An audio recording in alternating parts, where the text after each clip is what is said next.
Slides दिख रहे हैं? Yes sir.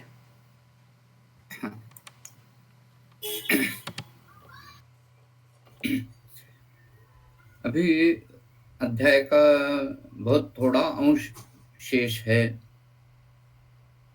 उसके बाद हम प्रश्नोत्तर का सत्र ले सकते हैं।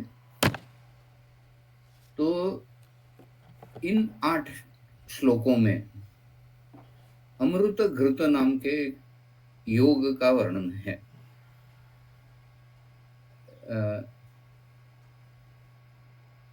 अभी योग की तरफ देखने के अनेक प्रकार होते हैं। जो क्लिनिशियन है वो फलश्रुति पहले देखेगा। जो औषधि निर्माता है वो कौन कौन सी दवाइयाँ इसमें शामिल है और उनका संयोग कैसे करना है, यानी औषधि निर्माण की तरफ उसका ध्यान ज्यादा होगा। जो फार्माकोलॉजिस्ट है वो इन सब चीजों के इंटरेक्शंस कैसे होते हैं और अंतिम जो द्रव्य तैयार होगा उसके सामूहिक गुण कैसे है वो पहले लेबोरेटरी में और बाद में एनिमल लेबोरेटरी में ऐसा प्री क्लिनिकल स्टडी करेगा और उसके बाद उसका क्लिनिकल रिसर्च करेगा। विद्यार्थियों के लिए जो सेकंड ईयर के विद्यार्थी रहते हैं उनके लिए ये सिर्फ पढ़ना है, करना भी नहीं है, इस्तेमाल भी नहीं करना है। तो बहुत सारे लोग इसके ऊपर ध्यान बिल्कुल नहीं देते। तो अभी हम इस अमृत घृत इसे क्यों पढ़ना है, तो इसकी फलश्रुति हम देखने वाले हैं। लेकिन पहले इसमें क्या है, अमृत घृत कैसे बनाना है, इससे शुरुआत करते हैं। शीरीषत्व त्रिकटुकम त्रिफलाम चंदन उत्पले। अभी देखिए यहाँ संयोग कैसे कैसे हो रहा है।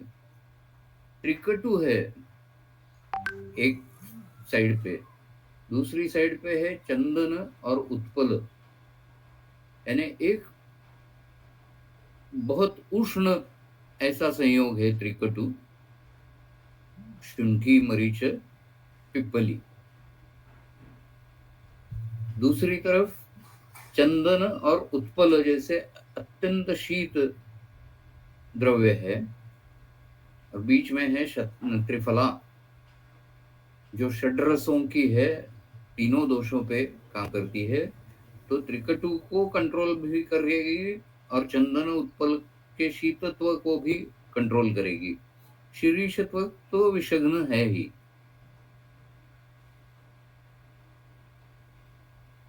दूसरी पंक्ति में क्या लिखा है, द्वे बले, यानी बला और अतिबला। सारिवा, अभी सारिवा के बारे में चर्चा बहुत हो रही है। वो कृष्ण सारिवा अपेक्षित है, लेकिन श्वेत सारिवा ही सभी जगह इस्तेमाल होती है। उनके गुणों में यानी एकल द्रव्य चिकित्सा अगर हम करते हैं तो उनके गुणों में फर्क जरूर। कल्प में जब समुदाय प्रभव ऐसे जो गुण होते हैं उनमें उतना फर्क नहीं दिखता।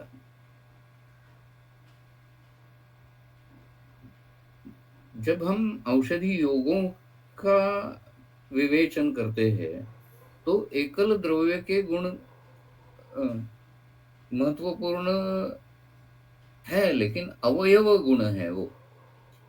और अवयव गुणों से समुदाय गुण कहीं ज्यादा होते हैं। 1 + 1 is not 2,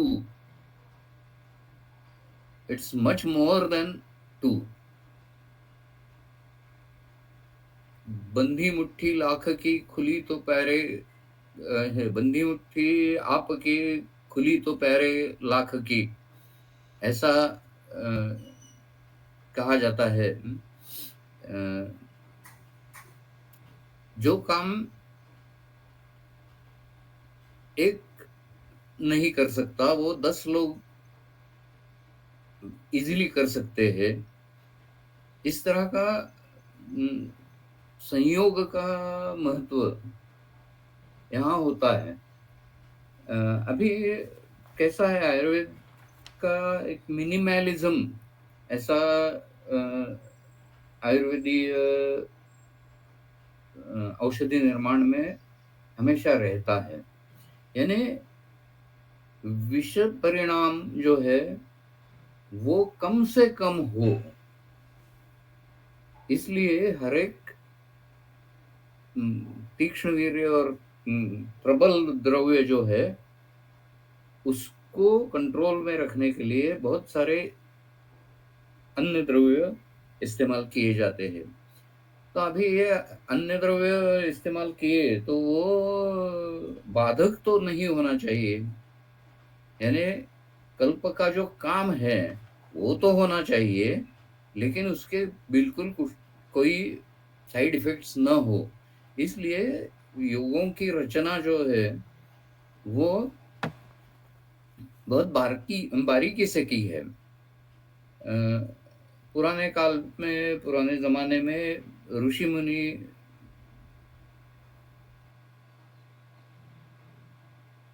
इस पे चिंतन करते थे और लोक परंपरा को देखते थे। बहुत सारे लोगों ने वो द्रव्य लिया तो क्या परिणाम होता है वो देखते थे। वो चरक संप्रदाय के लोग हैं, वो घूमते थे, सभी जगह घूम के वहां के जो क्या पशुपालन करने वाले जो भी लोग हैं, गोपाल, अजपाल वगैरह, अश्वपाल, ऐसे जो पशुओं का पालन करते हैं, उन लोगों को बहुत सारी वनस्पतियों का अच्छा ज्ञान होता है, वो प्रैक्टिकल नॉलेज होता है। तो चरक संप्रदाय के लोग ये ज्ञान इकट्ठा करते थे और वो ऋषि मुनि उसके ऊपर बहुत सारा चिंतन करते थे और उससे जो इतना मंथन करने के बाद जो नवनीत आएगा वो हमें कल्प के स्वरूप में सामने पेश करते थे। आजकल कंप्यूटर की पावर बहुत बढ़ गई है, एआई अभी आ रहा है, तो आजकल वनस्पतियों का कॉम्बिनेशन का असर क्या होगा इसके ऊपर बेबी स्टेप्स अभी चल रहे हैं, छोटे छोटे स्टेप्स चल रहे हैं। लेकिन रिवर्स फार्माकोलॉजी नाम का एक शास्त्र,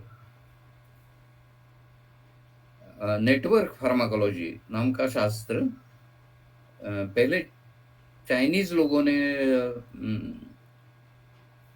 तैयार किया और इस्तेमाल किया, क्योंकि चाइनीज दवाइयों में भी बहुत सारी वनस्पतियां हैं। तो इन वनस्पतियों का असर पाश्चात्य विश्व को कैसे समझाए है, इसके ऊपर उन्होंने ये सॉल्यूशन निकाला था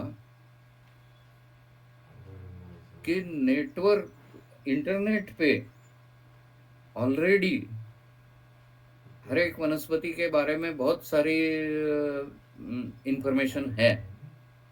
तो क्यों ना हम वो इंफॉर्मेशन इकट्ठा करें और उसको अरेंज करें। तो उस हिसाब से उन्होंने कौन सा भी द्रव्य लिया तो उसके केमिकल कॉन्स्टिट्यूशन क्या है, वो पहले एनालिटिकल स्टडीज में पता चलते हैं। वो एनालिटिकल स्टडीज के पेपर्स भी पब्लिश होते हैं। तो हम जब इंटरनेट पे सर्च करते हैं तो हर एक द्रव्य में क्या इंग्रेडिएंट्स है, केमिकल कॉन्स्टिट्यूएंट्स क्या है, उसका पता हमें चलता है। अभी अगला पार्ट जो है वो इंटरेस्टिंग है। ये जो केमिकल कॉन्स्टिट्यूएंट्स है वो शरीर में कौन से रिसेप्टर्स के साथ जुड़ते हैं, बाइंड होते हैं, उसका मैपिंग ये नेटवर्क फार्माकोलॉजी में होता है। यानी अभी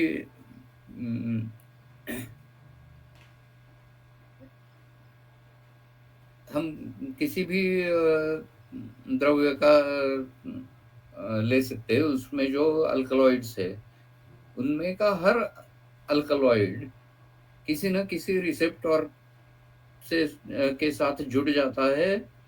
वो कुछ प्रोसेसेस ट्रिगर करता है या कुछ प्रोसेसेस सप्रेस करता है।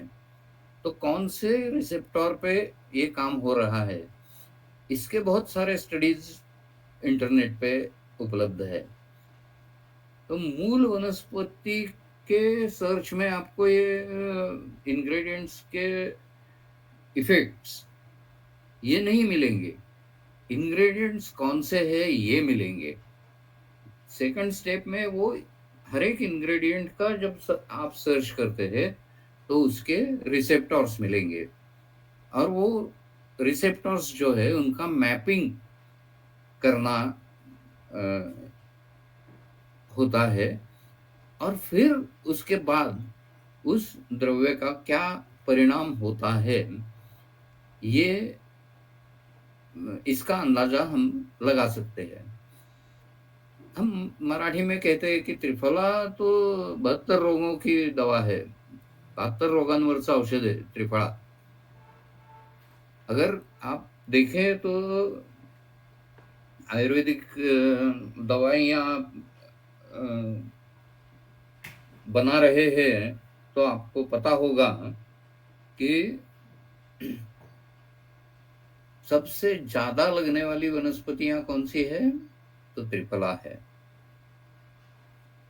मैंने 150 औषधियों के लिए एक बार ऐसा एनालिसिस किया था कि हमें ये 150 दवाइयाँ 10 किलो मात्रा में प्रोड्यूस करनी है, टोटल 1500 केजी इतना होगा, तो उसमें कौन सी वनस्पति कितनी लगेगी।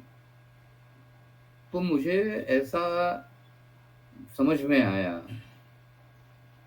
कि 80% एंड अबोव त्रिफला और त्रिकटु लगते हैं, बाकी सब द्रव्य 20% ही लगते हैं। तो ये त्रिफला जो एक अद्भुत रसायन है, उसका ऐसा network pharmacology study Pune university में हुआ है। पबमेड पे आपको मिलेगा, नेटवर्क फार्माकोलॉजी ऑफ त्रिफला, इस नाम से आपने अगर सर्च किया तो आपको ये सब प्रोसेस क्या है और त्रिफला का रोग हरत्व किस तरह से है, वो मैप कितना शरीर के ऑलमोस्ट हर एक रिसेप्टर्स पे कुछ ना कुछ एक्शन ये त्रिफला के इंग्रेडिएंट्स की है, ये सामने आएगा। मलकवत हम देख सकते हैं।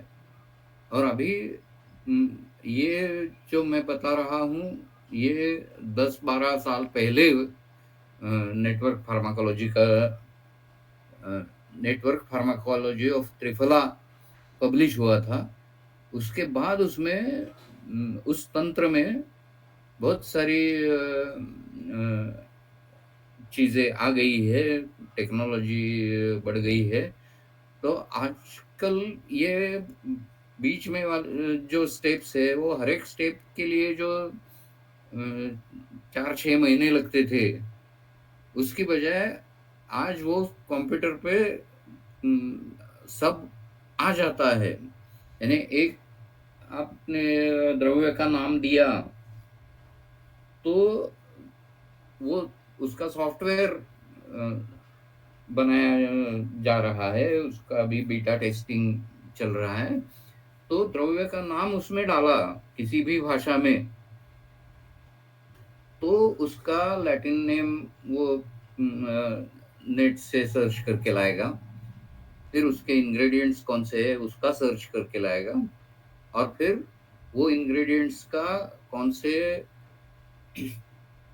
रिसेप्टर्स पे काम हो रहा है वो सामने आएगा, और फिर कौन सी पैथोलॉजी में कौन से रिसेप्टर्स इन्वॉल्व है उसका ब्यौरा लिया जाएगा, और उसके बाद ये पता चलेगा कि ये द्रव्य इन इन रोगों पे कार्यकारी है। तो इस तरह से चाइनीज मेडिसिन ने उनकी दवाइयां बहुत सारी एस्टेब्लिश कर दी है, एविडेंस बेस्ड कर दी है। जहां हम आयुर्वेदिक लोग आत्ममग्न हैं, हमें आयुर्वेद दूसरे को सिखाना नहीं है, ऐसा हम क्यों समझते हैं वो मालूम नहीं, लेकिन सामान्य आदमी को पता चले कि ये क्या चल रहा है, इस तरह से आयुर्वेद सिखाना आजकल जरूरी है। लेकिन बहुत कम लोग इस तरह से सिखाते हैं। यही एकमेव मार्ग है ऐसा भी नहीं है, अध्ययन के बहुत सारी पद्धतियां हो सकती है। यानी पारंपरिक पद्धति में क्या है कि पहले पाठ, यानी पहले आपको ये मुखोद्गत होना चाहिए, उसके बाद अवबोध है, उसका अर्थ समझना है। और वो अर्थ कैसे समझना है, तो गुरु जैसे बताएगा, उसके चरणों में रह के, उनकी शुश्रूषा करके, सेवा करके, जब कभी भी गुरुजी के मन में आया कि आज हम एक्सप्लेन करें, तो वो एक्सप्लेन करते हैं। कई गुरुजी ऐसे होते हैं कि जो हर रोज ऐसा एक्सप्लेनेशन देते हैं। तो ये पाठ है अवबोध, फिर उसके बाद आता है अनुष्ठान, कि जो सीखा है वो इस्तेमाल करना है। अभी मॉडर्न टीचिंग टेक्नोलॉजी जो है, उसमें भी पहली 3 स्टेप्स यही है, इंफॉर्मेशन गैदरिंग है, फिर उसका अंडरस्टैंडिंग है, और फिर उसका एप्लीकेशन है। लेकिन उसके बाद भी 2-3 स्टेजेस, कौन सा भी विषय समझने के लिए जरूरी है, ऐसा एजुकेशनिस्ट लोगों का कहना है। तो उसमें चौथा स्टेप जो है वो है इंटरनलाइजेशन। आप गाड़ी जब सीखते हैं तो आपको हर एक बटन का या हर एक पार्ट का एक्शन सेपरेटली समझना पड़ता है। ब्रेक का काम क्या है, क्लच का काम क्या है, स्टीयरिंग व्हील का काम क्या है। लेकिन आप एक बार सीख गए कि आप उन स्टेप्स में से गए हैं ये भी आपको पता नहीं चलता, आप ऑटोमेटिकली कार चलाते हैं। इसी तरह जो उपदेश है आयुर्वेद का, उसका पाठ और अवबोध हो गया, अनुष्ठान हो गया, वो इतना एकस्टम्ड होना चाहिए कि आपको सोचने की भी जरूरत नहीं हो। नींद से नींद खुल जाए तो भी आप एकदम किसी भी चीज का कुछ भी बता सकेंगे। इसको कहते हैं इंटरनलाइजेशन। वो इंटरनलाइजेशन धीरे धीरे आता है। इंटरनलाइजेशन आने के बाद आगे की जो 2 स्टेप्स है वो है एनालिसिस और सिंथेसिस। क्या है, ग्रंथों में जो लिखा गया है वो 300 400 साल पुराना या 3000 साल 4000 साल पुराना है।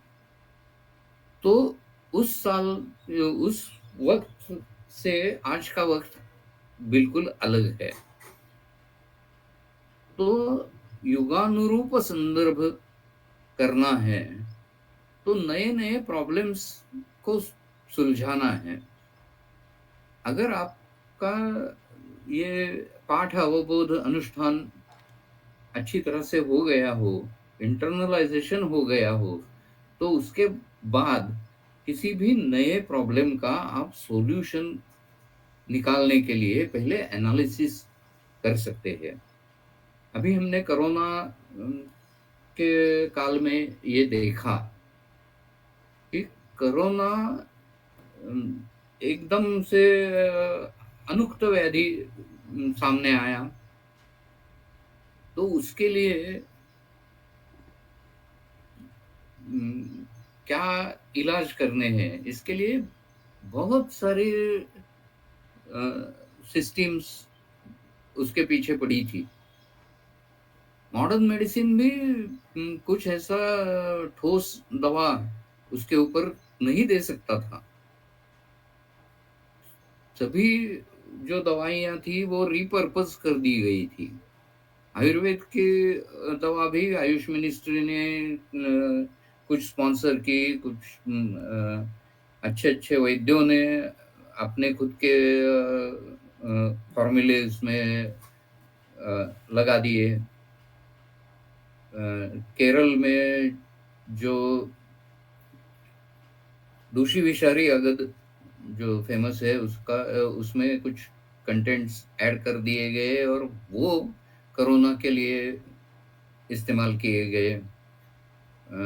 वैद्य समीर जमदग्नि जी ने वो रसमाधव प्लस रसमाधव वटी और माधव रसायन ऐसे योग तैयार किए जो कि सिर्फ कोरोना के लिए ही तैयार किए गए थे।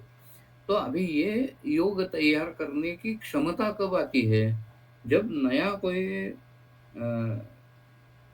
नई कोई चीज सामने आएगी तो उसका एनालिसिस पहले करना चाहिए। वो एनालिसिस अपनी तरह से करना चाहिए। यानी नया अनुक्त व्याधि है तो उसका एनालिसिस आयुर्वेद के हिसाब से उसके लक्षण क्या है वो पहले देखने चाहिए।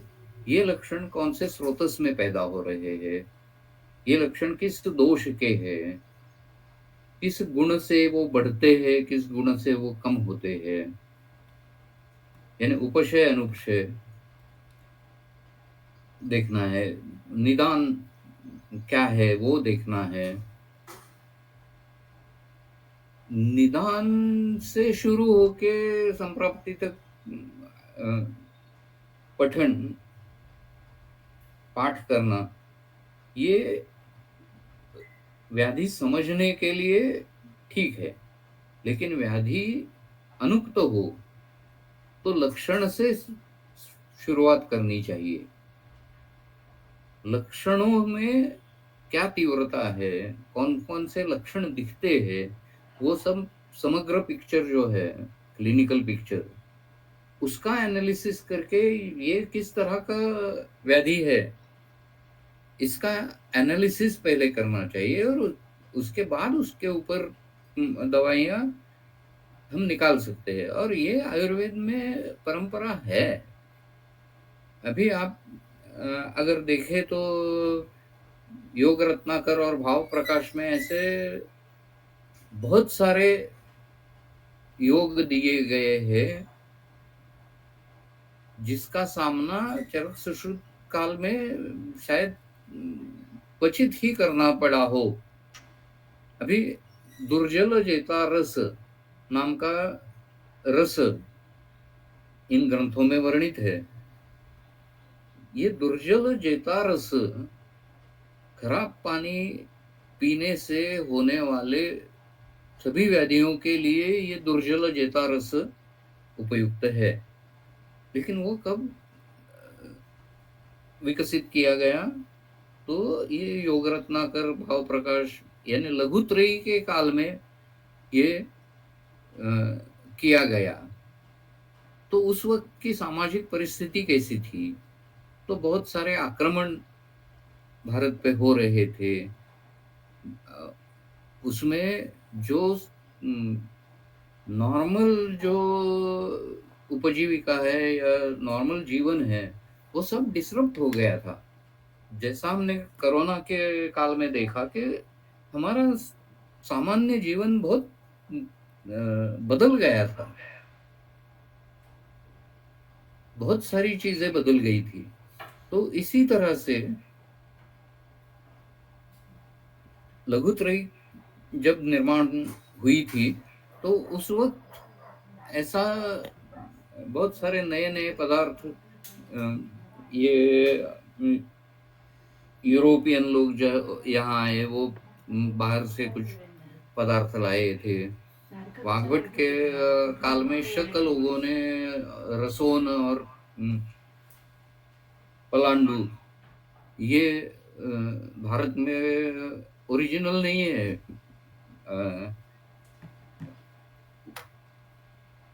पलांडु है, रसोन बाहर से आया है। उसका विकसन और इस्तेमाल वाग्भट के काल में उन द्रव्यों का हुआ।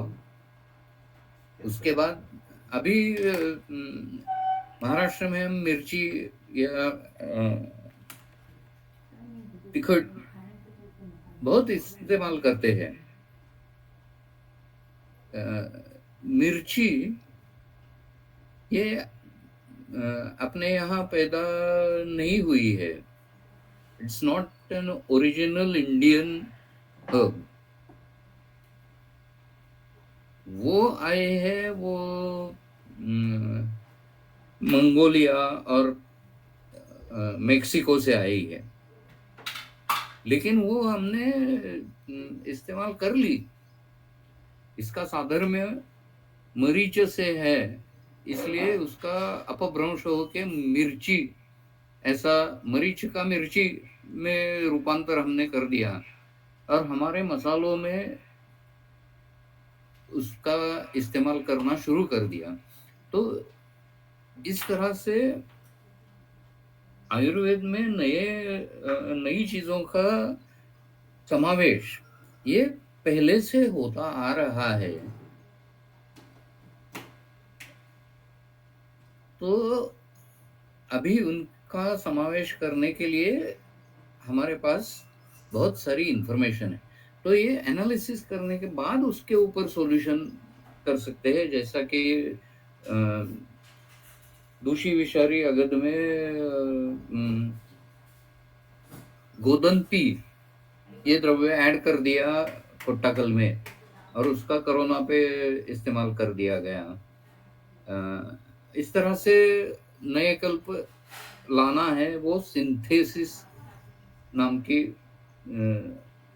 अध्ययन की एक स्टेप रहेगी और उस स्टेप पे तक जाना ये हर एक विद्यार्थी का काम है कि हमारा केवल पाठ या केवल अवबोध से काम नहीं चलने वाला। उसका अनुष्ठान भी करना है, उसको आत्मसात करना है, हृदयस्थ करना है, इंटरनलाइजेशन करना है, और फिर उसका सहारा लेके किसी भी प्रॉब्लम का एनालिसिस करना है, उसके ऊपर सॉल्यूशंस निकालना है।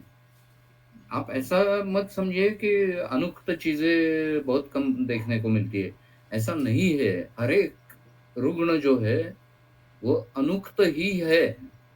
तो आपकी कैपेसिटी एनालिटिकल और सिंथेसिस करने की जब कैपेसिटी होगी तब आप अच्छी चिकित्सा कर सकते हैं।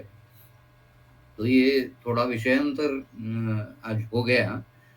आज आखिरी दिन है, इसलिए कुछ चीजें जो मेरे अनुभव में आई है वो आज व्यक्त कर रहा हूँ। तो ये त्रिकटु, त्रिफला और चंदनोत्पल, इसके बारे में सोचते हुए ये सब चीजें बाहर आ गई। थोड़ी क्षमा चाहता हूँ कि विषयांतर बहुत ज्यादा हो गया। तो द्वे बोले सारी वहां आस्फोता। अभी आस्फोता का अर्थ चक्रपाणी जी ने दिया है अपर मल्लिका। बाकी निघंटुओं में हम अर्थ देखते हैं तो गिरीकर्णिका,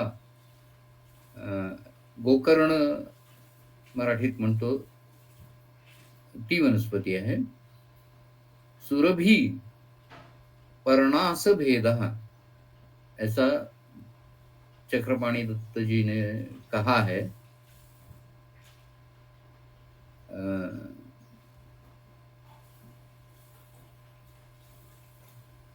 सुरभि का एक अर्थ होता है कस्तूरी। तो यहाँ कस्तूरी तो इस्तेमाल नहीं करना है।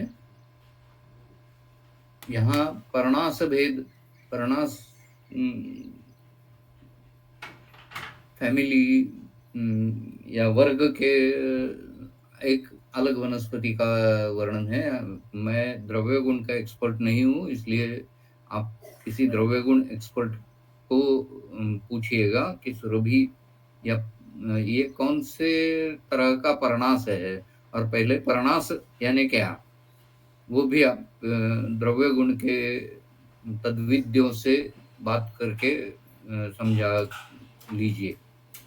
सुरभि, निम्ब, पाटला, ये तो बहुत जगह आने वाली दवाइयां हैं। बंधुजीव, अभी बंधुजीव का अर्थ हर एक जगह अलग अलग आता है। सुश्रुत संहिता में बंधुजीव का उपयोग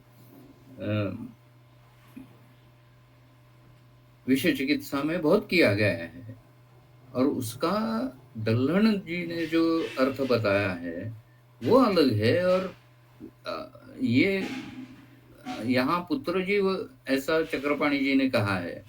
बंधुजीव मराठीत ज्याला आपण दुपारी म्हणतो, ती दुपारीची फुलं म्हणजे बंधुजीव, आणि त्याचा उपयोग सुश्रुत संहितेनुसार करणं अपेक्षित आहे। पण ह्या योगामध्ये बंधुजीव याचा अर्थ आहे पुत्रंजीव। तर पुत्रंजीव हा मोठा वृक्ष आहे आणि बंधुजीव हे एकदम छोटं क्षुप है। तो इन दोनों में साम्य तो होगा नहीं। यहाँ चक्रपाणी जी ने जो कहा है वो हम मान लेंगे, और पुत्रंजीव का उपयोग हम करेंगे। पुत्रंजीव का इंटरेस्टिंग इतिहास है, यानी मेरे अनुभव में।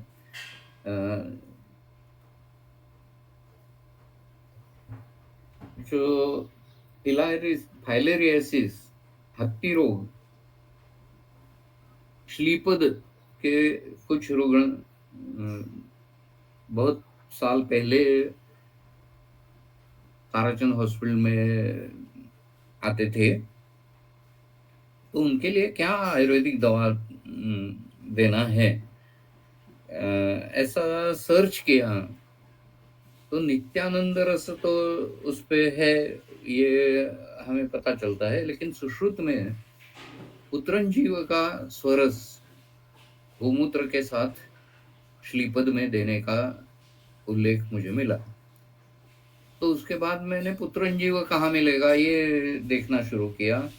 तो ताराचंद हॉस्पिटल टिळक आयुर्वेद के पास एक मतिमंद व्यक्तियों के लिए स्कूल है।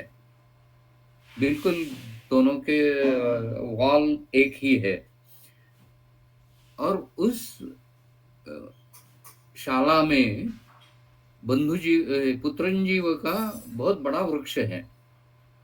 तो ये मुझे हमारे द्रव्य गुण के टीचर थे डॉक्टर बर्डे, उन्होंने मुझे दिखाया ये देखो ये पुत्रंजीव है। तो उसके बाद मैंने वो पुत्रंजीव के पत्ते निकाल के उसका रस तैयार करके गोमूत्र उसमें डाल के श्लीपद के रुग्णों को देने की शुरुआत की। तो ये कफघ्न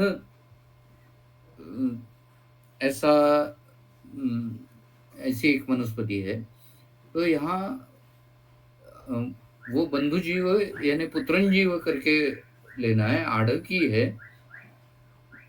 आड़की ये तुरीची डाळ,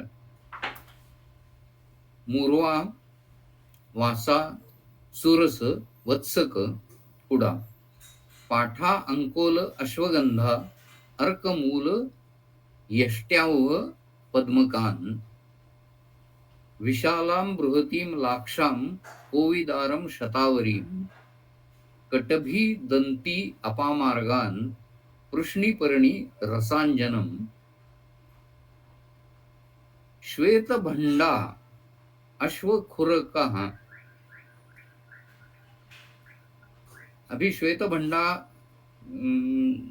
में ये श्वेतभंडा नाम की वनस्पति है। ये श्वेता और भंडा ऐसे दो वनस्पतियां हैं।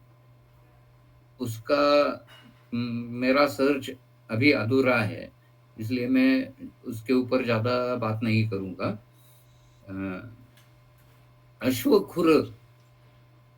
अश्वखुरकः चंदनः किंवा कोकिलाक्षः, ऐसा चक्रपाणी जी ने कहा है। कुष्ठ, दारू, दारू यानी देवदारू, प्रियंगु गौला, विदारी, मधुकात सारम, पहले यष्ट्याव कहा गया है, फिर से मधुकात सारम ऐसा भी लिखा है।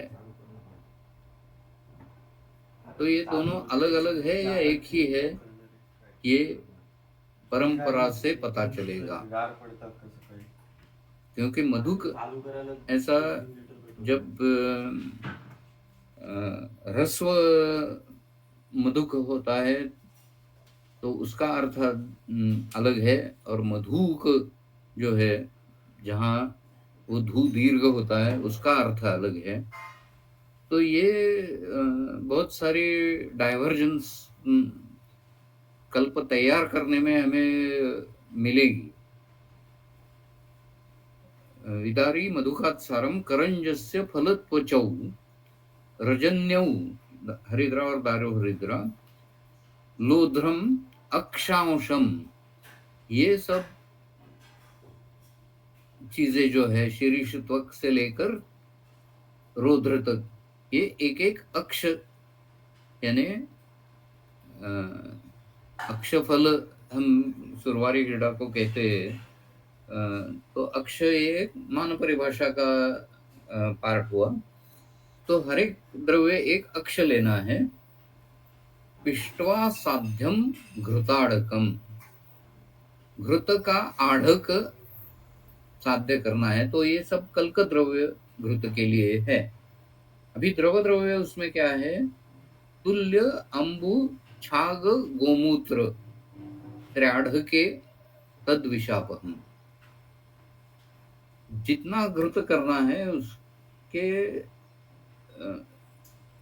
वो 1 आढ़क घृत करना है तो उसमें 3 आढ़क द्रव्य मिला देना है, अंबु, छागमूत्र, गोमूत्र। तो इन 3 द्रव्यों का इस्तेमाल करके ये घृत पकाना है, घृतपाक करना है। इसके बारे में प्रियदर्शिनी मैडम आपको ज़्यादा मार्गदर्शन कर सकती है। तो ये विषापह ऐसा पहले ही फलश्रुति में शब्द आ गया कि विष का नाश करता है। और क्या क्या किन चीजों का नाश करता है, तो अपस्मार है, क्षय है, उन्माद है, भूत, ग्रह, गर, उदर, पांडुरोग, कृमि, गुल्म, प्लीहा, उरुस्तंभ, कामला, हनु, स्कंध ग्रह, हनुग्रह और स्कंद ग्रह आदिउश्च। इस्तेमाल कैसे करना है? पान अभ्यंजन नावनैहि हन्यात, इन रोगों का नाश करता है। संजीवयेत चापि विबोधबंधन विबोधबंध मृतान नरान, एस्फिक्सिया जिसे हम कहते हैं, प्राणावरोध, उसमें ये अमृत घृत काम करेगा, ऐसा यहाँ कहा गया है। तो ये इमरजेंसी मेडिसिन के रूप में इस्तेमाल करने का द्रव्य होगा। लेकिन ऐसा अमृत घृत केरल में कुछ परंपराओं में बनता है, लेकिन वो आमतौर पे अवेलेबल नहीं है। अगर अवेलेबल है तो आप ही मुझे बताइए। इमरजेंसी किट में आयुर्वेद के ये रख सकते हैं, इतनी इसकी फलश्रुति यहाँ दी है। उद्बंधन याने गळफास लावून घेतलेल्या माणसाला जिवंत करायला हा कल्प उपयोगी पडेल, असं ग्रंथातलं हे वर्णन है। नामना एतद अमृतम सर्व विषाणाम स्याद घृतोत्तमम, किसी भी प्रकार के विष के लिए ये अमृत जैसा साबित होगा, इसलिए इसका नाम अमृत घृत कहा गया है। अभी योगों के नाम किस तरह से दिए जाते हैं इसके ऊपर तो आप सेकंड ईयर में पढ़ते हैं। प्रधान द्रव्य का नाम लेके फिर आदि ऐसा शब्द प्रयोग बहुत बार किया जाता है। तो सेकंड ईयर के विद्यार्थी उतना ही सिर्फ जानते हैं। तो अगर अमृत घृत के ऊपर टिप्पणी आ गई तो वह पहले गुडुची उसमें है ऐसा समझ के अमृता या गुडुची, या फिर बहुत होशियार विद्यार्थी हो तो अमृत का अर्थ वत्सनाभ भी करेगा। तो पेपर में क्या लिखेंगे लोग, वो बात तो बिल्कुल अलग है। तो इस तरह का ये कल्प यहाँ बताया गया है। अभी हम आगे जाते हैं, अभी बहुत थोड़े श्लोक बाकी हैं। भवन्ति चात्र छत्री झरझर पाणिश्च चरेद रात्रौ तथा दिवा तत्छाया शब्द विस्रस्ताः प्रणश्यन्ति आशु पन्नगाः। यानी छत्र का उपयोग हमें करना है दिन में।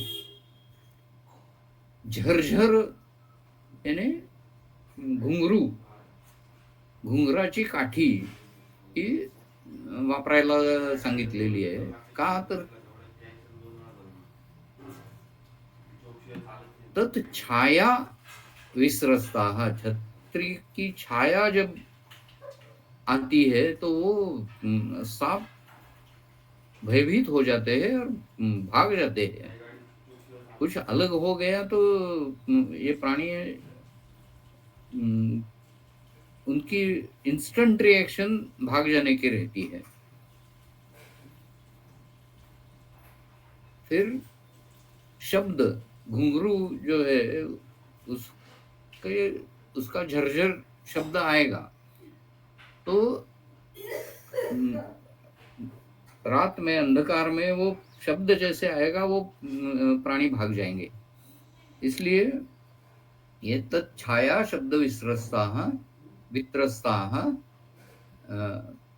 प्रणश्यन्ति आशुपन्नगाः। प्रणश्यन्ति यानी जो अपने सामने जो दृश्य दिख रहा है उसमें से प्रणश्यन्ति, मर जाते हैं ऐसा अर्थ इसका लेना नहीं है। अभी आगे के आगे के जो श्लोक है वो तभी अभी विश्व चिकित्सा के बहुत सारे योग हो गए, उसका थियोरेटिकल सब हो गया। फिर सांपों से बचने के लिए का इलाज भी बताया। उसके बाद जो दिया है वो या तो प्रक्षिप्त है या तो एक समारोह की तरह यहाँ आने वाले श्लोक है ये। दष्ट मात्रो दशेद आशु तम सर्पम। जिस सांप ने हमें काटा है उसको पकड़ के उसको काटना है। इस तरह का वर्णन सुश्रुत संहिता में भी है, लेकिन ये प्रैक्टिकल बिल्कुल नहीं है। अगर विषैला सांप है तो वो हम उसे काट ले उससे पहले वो इतनी बार काट लेगा कि ये प्रैक्टिकल है ही नहीं, वो आदमी मर जाएगा। लेकिन सभी ग्रंथों में उपदेश तो ऐसा है कि जिस सांप ने काटा है उस सांप को पकड़ के उसको काटना है। वो प्रैक्टिकल नहीं है, लेकिन ग्रंथों का उपदेश है। मेरे केरल के पारंपरिक अगध तंत्र तज्ञ डॉक्टरों से भी मुलाकात हुई थी, विश्व वैद्य, पारंपरिक विश्व वैद्यों के साथ। तो वो भी यही कह रहे थे कि असली विषैला सांप हो तो ये बिल्कुल काम नहीं करता है, लेकिन जो निर्विष सर्प है उसने अगर काटा है तो उसको आदमी ने काटा तो वो सांप मर जाएगा। और आश्वासन चिकित्सा सर्पदंश जिसे हुआ है, निर्विष सर्पदंश जिसे हुआ है, उसको आश्वासन मिलेगा कि नहीं हमने कुछ तो कर दिया।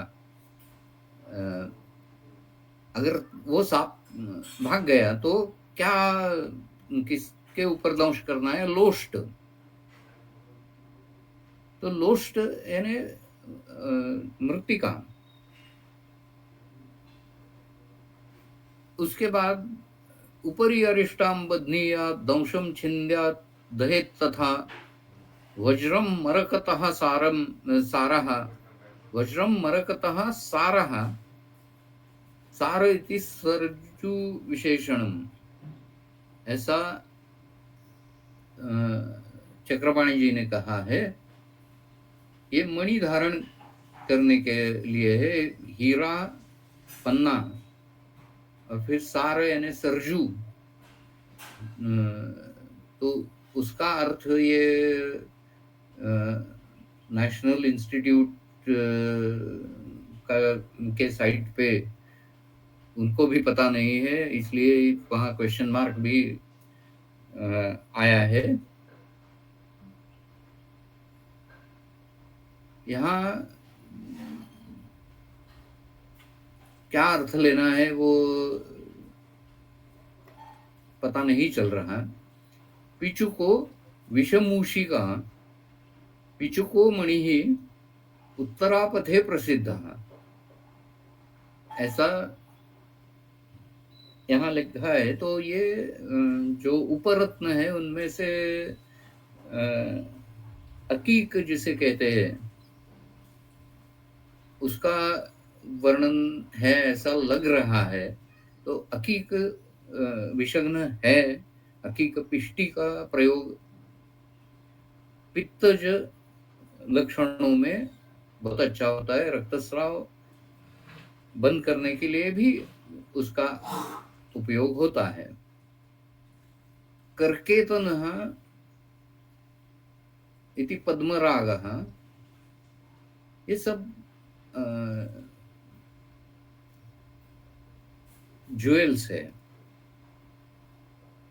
रत्न और उपरत्नों का यहाँ इस्तेमाल किया गया है। सर्पमणि, सर्पमणि एक भ्रामक कल्पना है। सर्पमणि यानी सांप के फणा पे मणि होता है, ऐसा ग्रंथों में महाभारत, रामायण, भागवत सभी में ऐसा वर्णन मिलता है। और सर्पमणि करके केरल में बिकते भी है लोग, लेकिन उसका केमिकल एनालिसिस कर दिया तो पोटेशियम परमैंगनेट के क्रिस्टल्स रहते हैं, ऐसा सामने आया है। तो ये सर्पमणि आज तक किसी सर्प से निकाला गया मणि ऐसा नहीं है। कुछ लोग सर्प के जो वर्टेब्रे होते हैं उनका उपयोग सर्पमणि के तौर पे करते हैं। वैडूर्य, गजमौक्तिक, गजमौक्तिक ये भी एक संकल्पना ही है।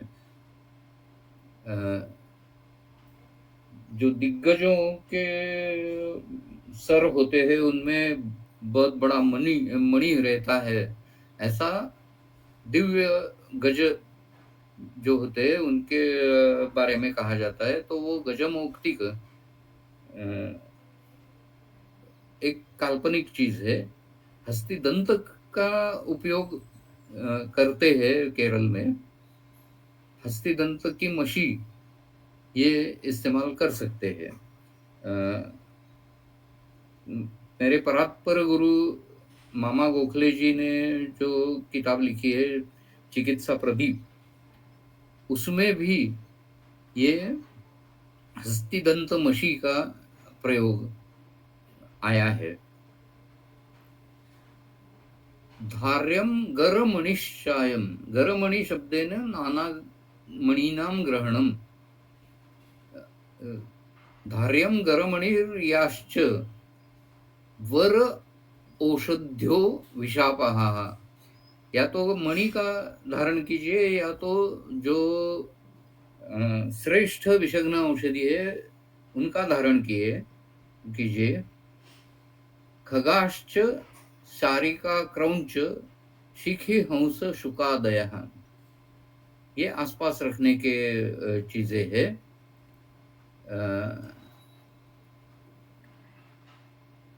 विविध पक्षियों को साथ रखना, क्रौंच पक्षी या सारिका, मयूर, हंस और शुक यानी पोपट, तोता, तो इन पक्षियों को साथ में रखना। अभी ये देखिए, ये सभी श्लोक जो है ये परिशिष्ट जैसे लग रहे हैं। पूरे अध्याय का विषय समाप्त हो गया है, फिर भी उसके बाद ये आए हैं जो पहले भी बोल चुके हैं, वो पुनरुक्ति है यहाँ।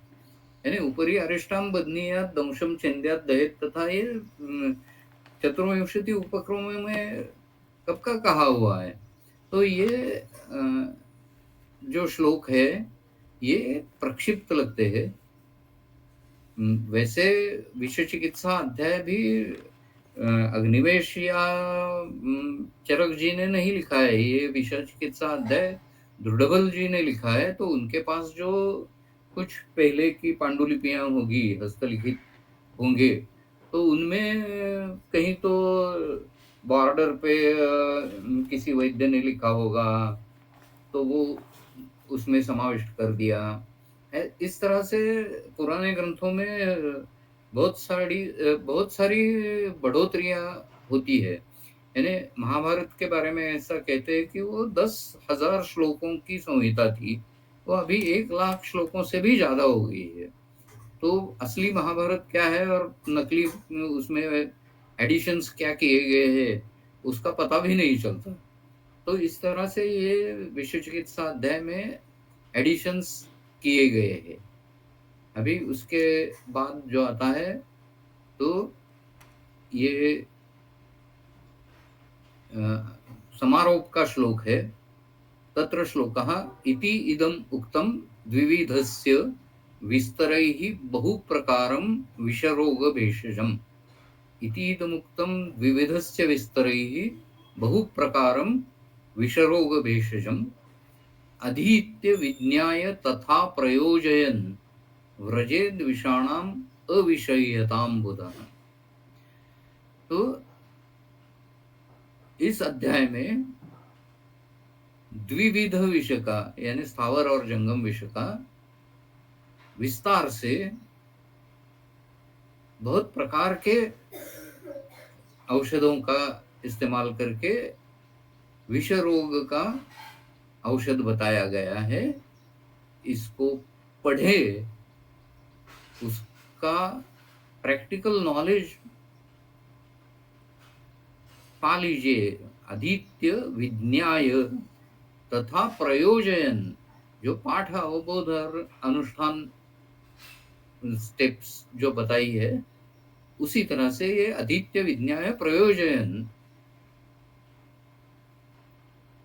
ये सब किसको करना है? बुध को करना है। बुध यानी बुद्धिमान आदमी। हम वैद्य लोग खुद को बहुत मतिमंद समझते हैं और जो बताया गया है वही हमें इस्तेमाल करना है, उसमें कुछ भी इधर उधर करना नहीं है। इस तरह की मानसिकता लेके हम व्यवहार करते हैं। लेकिन एनालिसिस और सिंथेसिस की कैपेबिलिटी, यानी अनुक्त चीजों को जानने का तरीका, ये भी हमें मालूम होना चाहिए। उनके ऊपर इलाज कैसे करें, उसके प्रयोग कैसे करें, इसका भी हमें पता कर लेना चाहिए। तो विषाणाम अविषय्यताम बुधः, विषाणाम अविषय्यताम, यहाँ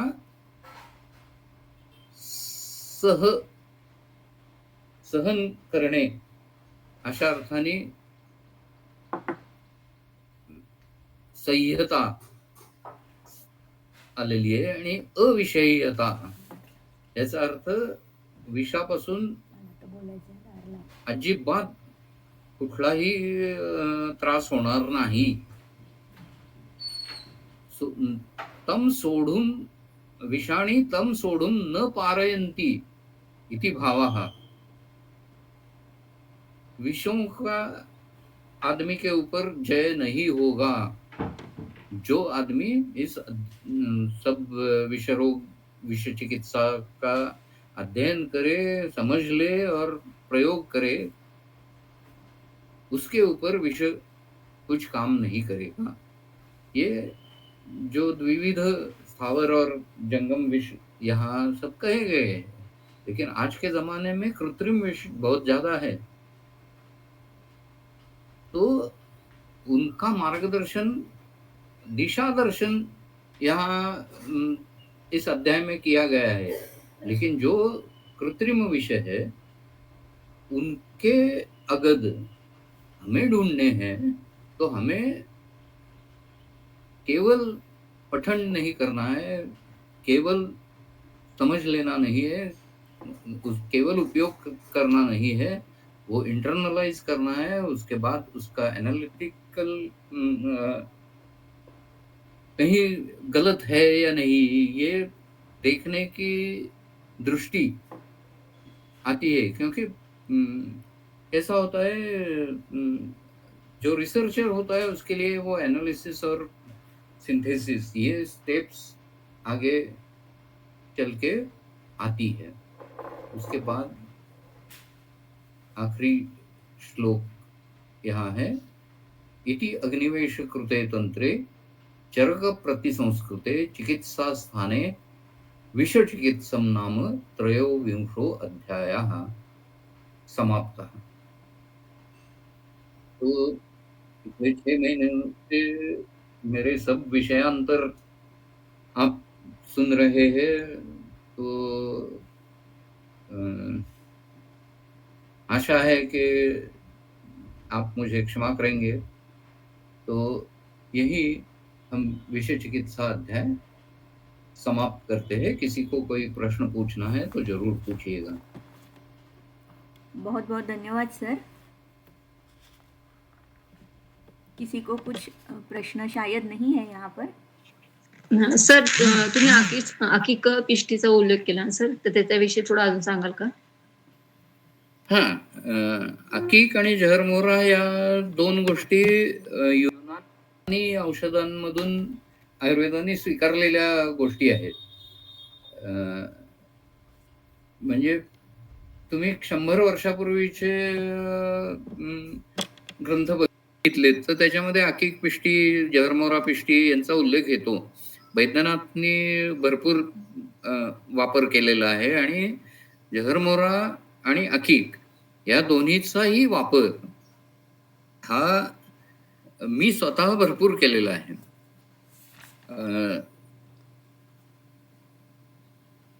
त्याच्याबद्दलचा एक लेख मी फार पूर्वी लिहिलेला होता. धन्वंतरी मासिक ज्यावेळी वैद्यमित्र मासिक ज्यावेळी चालू होतं, त्या काळात सुरुवातीच्या काळात मी तो लेख लिहिलेला होता. आणि जहरमोरा कुठे कुठे वापरता येतं तर ते ओजोवर्धक आहे, हृदयाची गती शांत करणार आहे. म्हणजे टॅकिकार्डिया झालेला असेल त्या ठिकाणी वापरायला अतिशय उत्तम औषध आहे. कुठल्याही इन्फेक्शनसाठी ते चांगलं प्रोटेक्टिव्ह अशा स्वरूपाचं काम करू शकतं. त्यामुळे जहरमोरा आणि गुळवेल सत्व हा प्रयोग भरपूर ठिकाणी मी केला. ज्या ठिकाणी जहरमोराचे सगळे इफेक्ट्स पाहिजे असतील आणि शिवाय रक्तस्तंभन हे पण आवश्यक असेल, त्या ठिकाणी जहरमोराच्या जागी अकीक पिष्टीचा वापर जरूर होतो.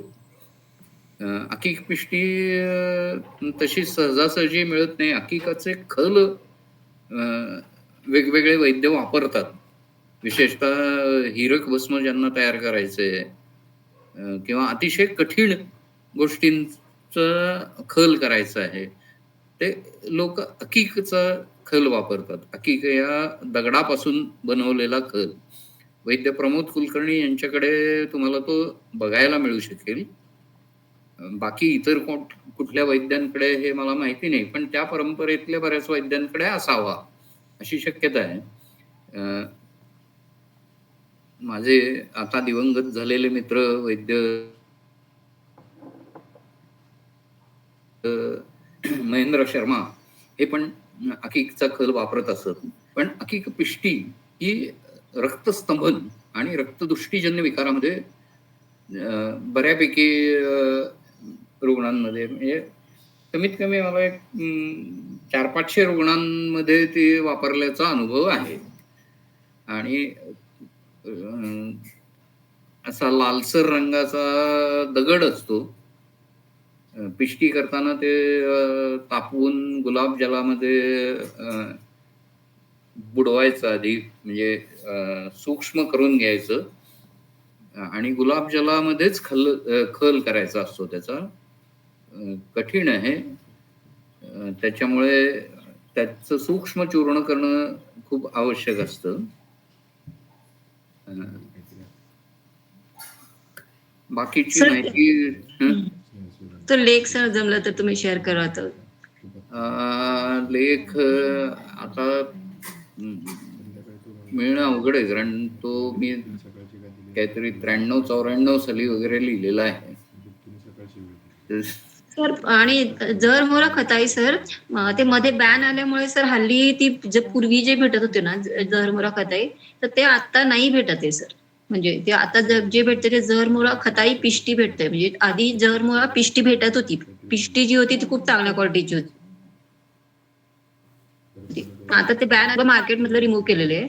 तर मग आता मग म्हणजे हा नाही, तर ते म्हणजे खनिज द्रव्य आहे, त्याच्यामुळे आपल्याला खाणींमधूनच ते मिळू शकणार आहे. पण झरमोरा हे काय माझ्याकडे मी धन्वंतरी फार्मसी ज्यावेळी ते बनवत होती झरमोरा पिष्टी, झरमोरा पिष्टी वटी की मी लहान मुलांमध्ये वगैरे असे सुद्धा भरपूर वापरलेली आहे. काही किलो वापरलेली आहे. माझ्याकडे अजून शिल्लक आहे त्यावेळी घेतलेली. त्यामुळे बाजारात नाही याचा मला अजून काही फटका बसलेला नाहीये.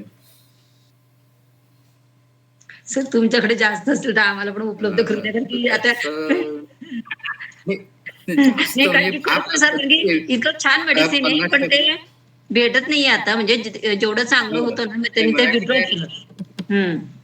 आता 50-100 गोळ्या शिल्लक असतील. आता काय मी व्यवसाय करत नाही, त्याच्यामुळे तेवढ्याच थोड्या घरगुती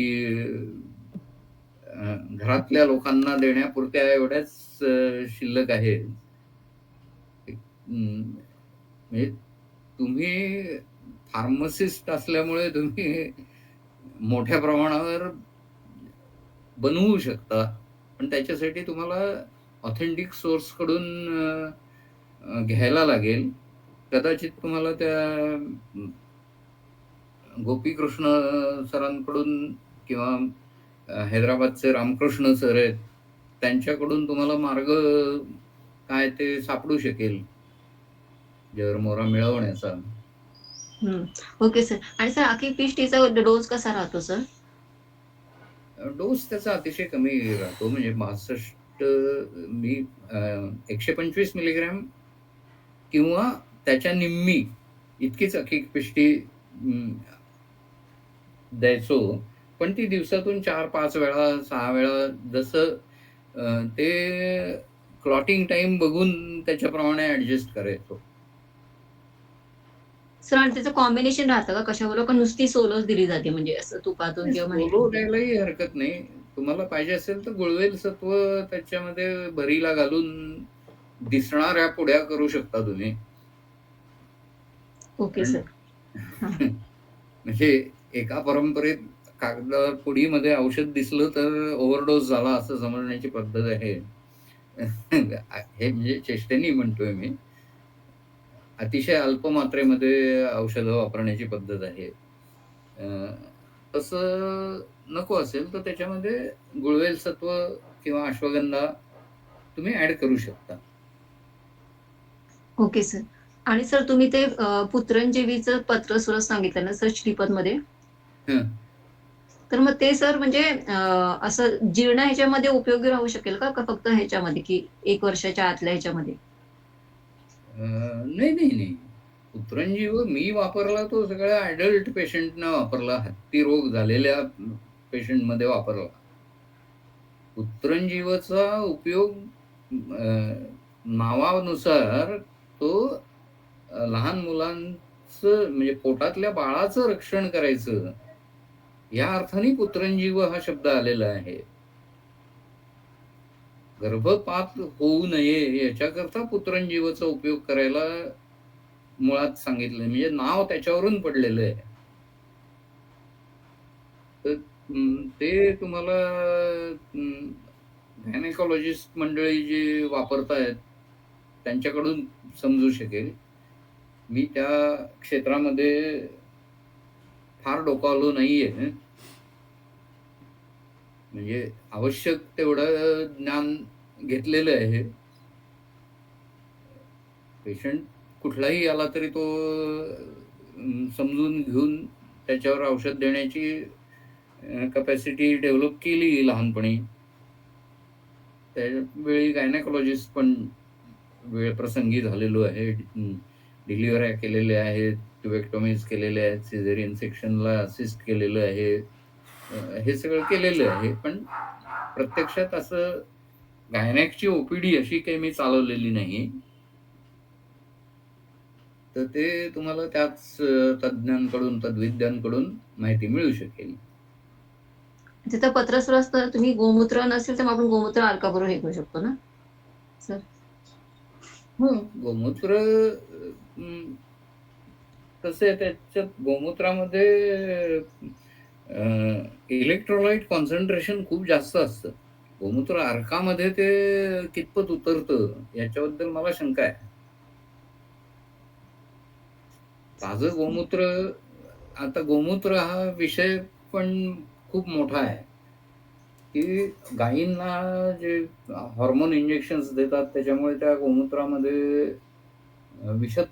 विषत्व आलेलं आहे, असं खूप पारंपरिक वैद्यांचं मत होतं. त्याच्यावरती भरपूर वादही झालेला होता. त्याच्यावरती माझे गुरु वैद्य योगो जोशी यांनी असं एक सोल्युशन काढलं होतं, की बैलाचं मूत्र वापरा. गाईचं मूत्र वापरण्याच्या ऐवजी बैलाचं मूत्र वापरा. त्याला काय हार्मोनल इंजेक्शन्स वगैरे दिली जात नाहीत. असा एक उपाय त्यांनी काढला होता.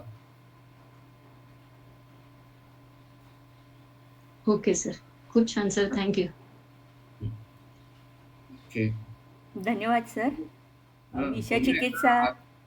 अगस्ती आयुर्वेदला पुन्हा एकदा धन्यवाद, की रिटायर झालेल्या माणसाला तुम्ही परत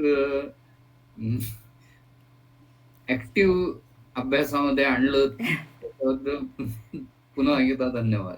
बहुत बहुत धन्यवाद सर. रिटायरमेंट ये तो सिर्फ एक व्यवहार होता है, लेकिन जो एक बार टीचर है वो लाइफ टाइम अध्यापक होता ही है. तो उसका अनुभव हमने लिया है.